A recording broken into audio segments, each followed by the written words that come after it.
All things are good, hidden affair, Poo. We're setting up for the live simulcast. Give me just a moment and I'll be right back and be with you, give you a chance to set yourself up and be ready.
All right.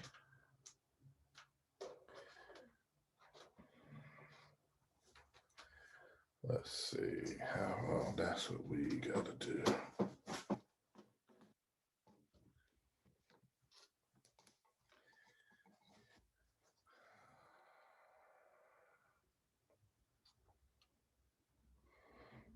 So he's gonna be there. Shift a bit. Be there. Boom.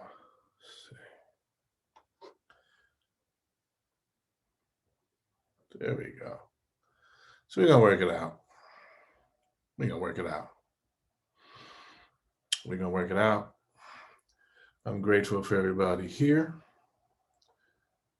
Getting ready to make it happen. So that way, as it goes and does what it does.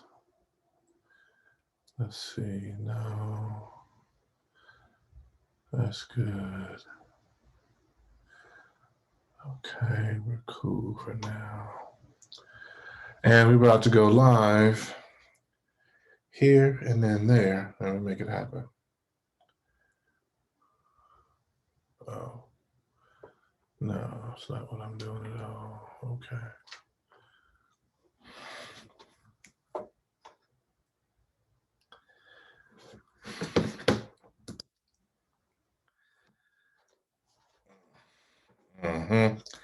What up, fam? What up, fam? KhASA Poo? KhASA Poo.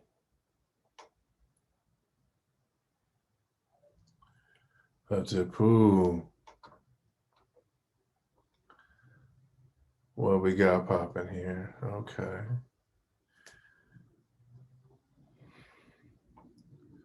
We gonna see. Looks like everything is going good. What's up, everyone? This is Seba Inpu coming to you live and direct. Beautiful Sunday afternoon. Wanted to come in real quick just to make sure that we had some clarity on a couple things that I had talked about going back in the day. So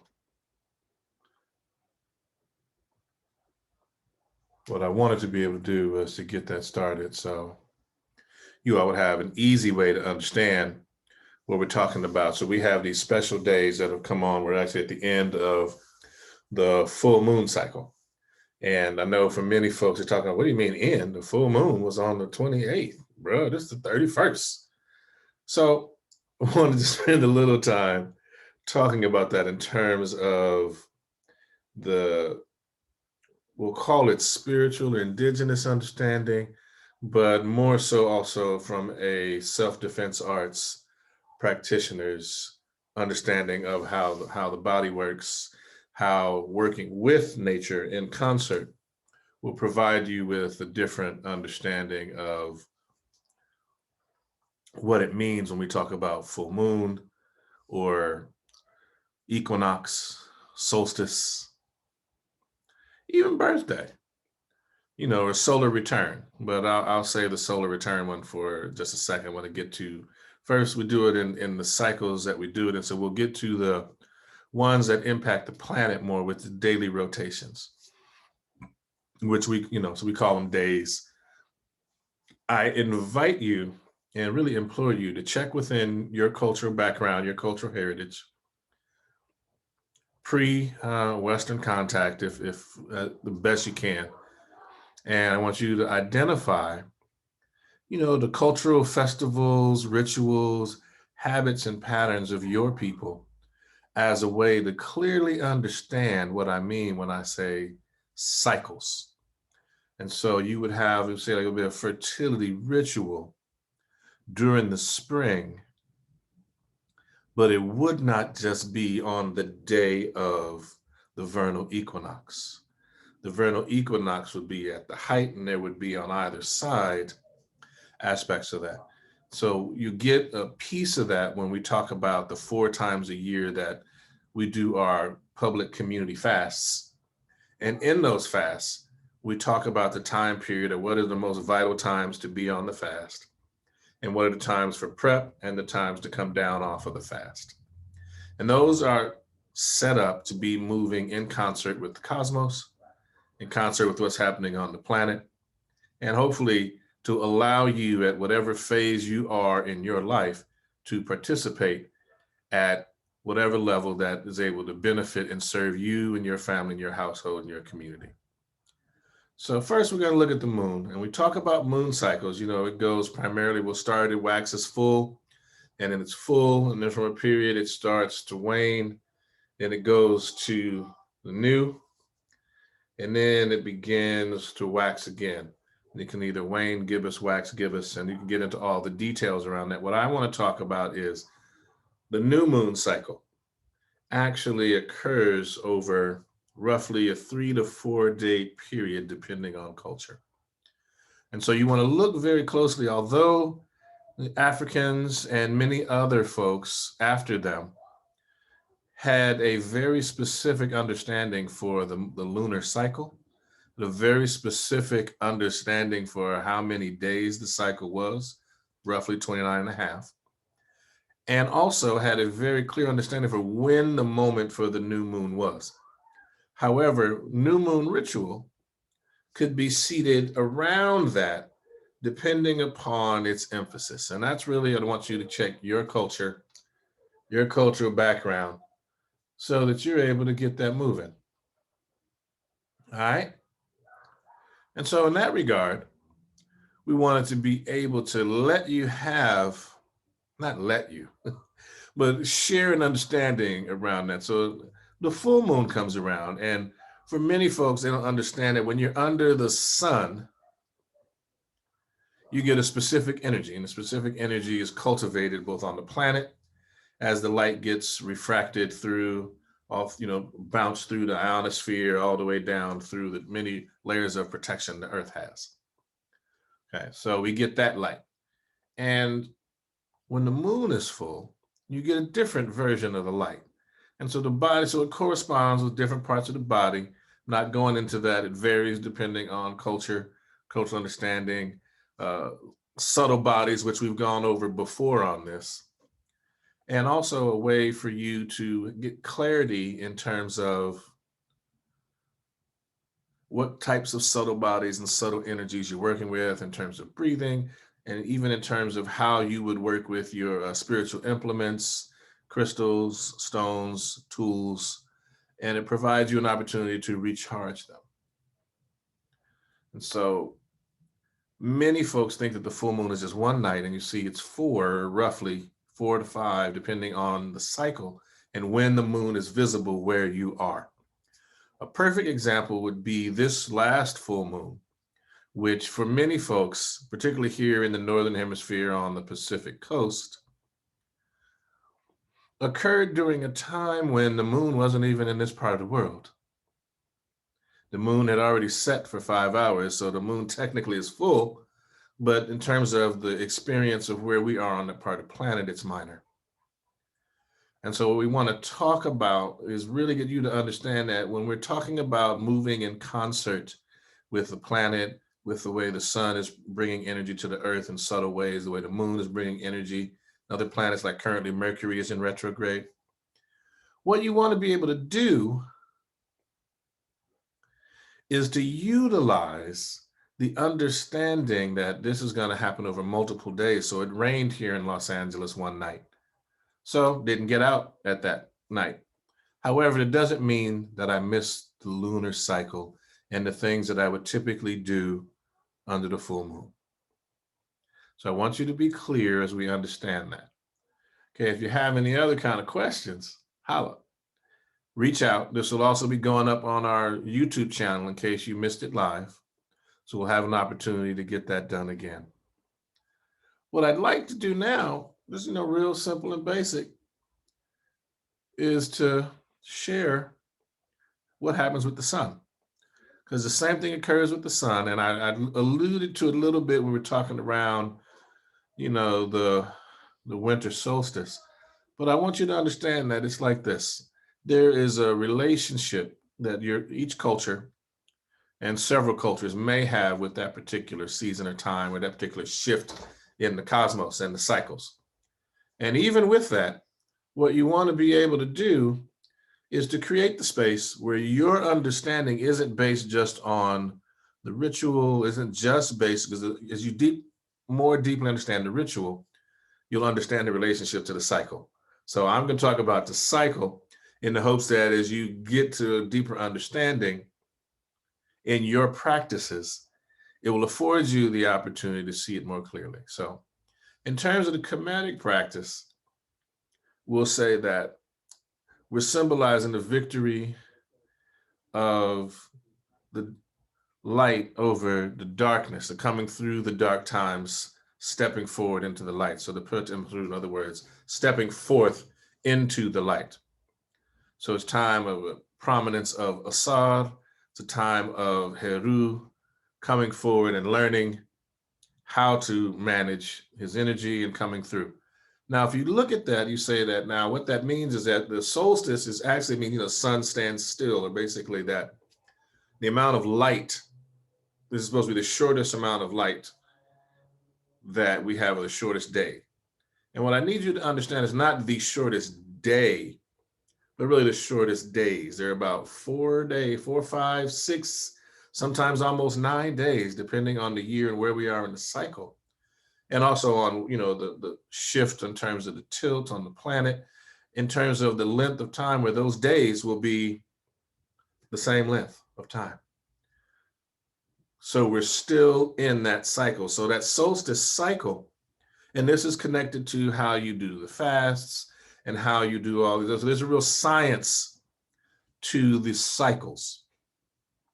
And as you understand them, you get the opportunity to see very clearly that our work is in understanding the cycles, understanding their relationship to your particular spiritual practice, your particular ritual practice, or your self-defense art, martial art, aha, Montu art practice, and able to afford you an opportunity to see more clearly and more deeply. The solar cycle does it that way, like I've just talked about what happened in the most recent winter solstice.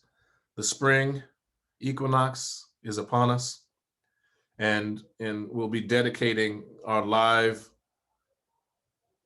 conversations for the month of February in preparation for the March event. Okay, so please stay tuned for that. That information will be coming out, and we'll be doing some specific lives on our Instagram and available later on our YouTube, where you'll have an opportunity to check that out with us. Hopefully it'll be something that you want to check out and enjoy.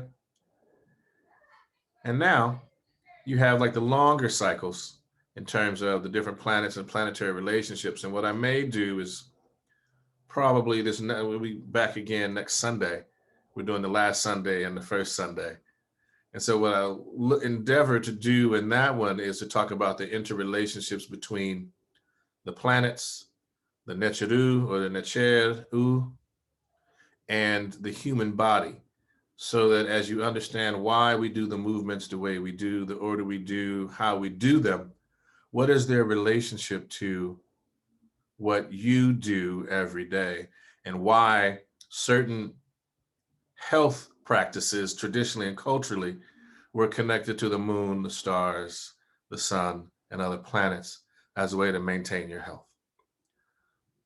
And that was really all I had today. I really wanted to just come on here real quick because I got a lot of questions about the cycles and the patterns as a way to get into a little more depth, as opposed to just looking at it in terms of its connection to agriculture, in terms of looking at a little more in depth in terms of how it connects to the body and how it connects to ritual and practice. And so what I'll also do, and as opposed to just talking about it, is I'll talk about the different traditional calendars that were in use and some of the reasons behind why in Africa and other parts of the world where there's really heavy indigenous practice, there's rituals going on all the time, festivals and celebrations going on all the time.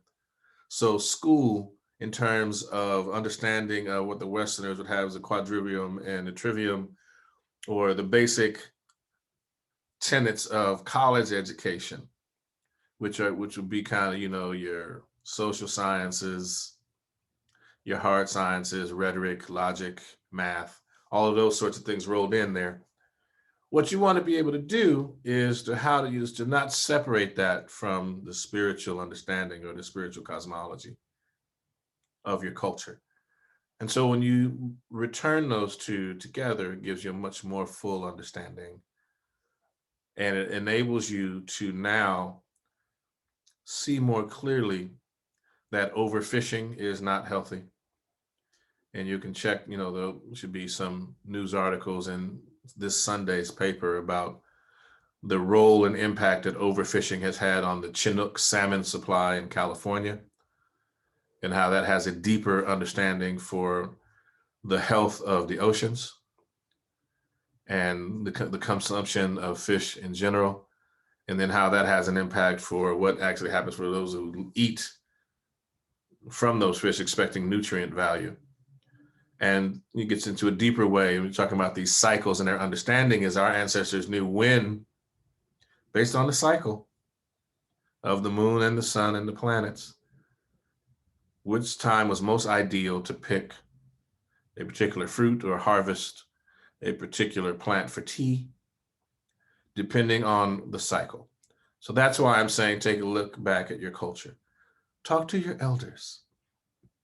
One of the primary cycles that has been interrupted due to cis-hetero patriarchal settler colonial capitalist and ableist systems is the one in which people are not necessarily in healthy multi-generational environments where the young people are educated by the elders and the adults are allowed to go and maintain kind of the economic life of the culture as the young people are being raised and connected to the traditions via the elders. Community and culture were established in these elder traditions with a reason and a purpose and a function. Please spend some time learning yours.